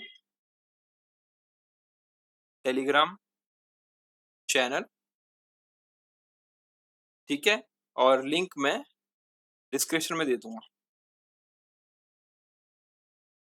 ठीक है, लिंक डिस्क्रिप्शन में दे दूंगा टेलीग्राम चैनल का, वहां से आप जाके टेलीग्राम चैनल ज्वाइन करना और सारे नोट्स डाउनलोड कर लेना अपने साइंस के भी, और मैं आपको एसएसटी जो मैंने पढ़ाई है, एसएसटी सीरीज, वो भी क्लास 8 की सारे के सारे नोट्स आपको दे दूंगा। ठीक है, वहां से जाके आप सारे डाउनलोड कर लेना ताकि फ्यूचर में आपको हेल्प हो जाए नोट्स से और कहीं इधर उधर ना भागना पड़े। ठीक है, तो आई होप कि आपको वीडियो पसंद आया हो। मैंने बहुत अच्छे से आपके साथ चैप्टर को डिस्कस करा, काफी सारी चीजें हमने समझी। ठीक है, इनको आप क्या करना, रिवाइज करना 2 से 3 बार ही मेरी वीडियो देख के, और नोट्स को पढ़ना और क्वेश्चन आंसर्स को सॉल्व करना। ठीक है, और मिलता हूँ आपसे अगली वीडियो में, और आशा करता हूँ कि आप वीडियो देखोगे पूरा और अपने दोस्तों को शेयर करोगे, ताकि मुझे भी सपोर्ट मिलेगा और आप लोगों के लिए भी मैं और अच्छे से वर्क कर पाऊंगा। ठीक है, thank you so much guys कि आपने वीडियो पूरा देखा और वीडियो में बने रहे। Thank you so much guys, bye, मिलते हैं नेक्स्ट वीडियो में।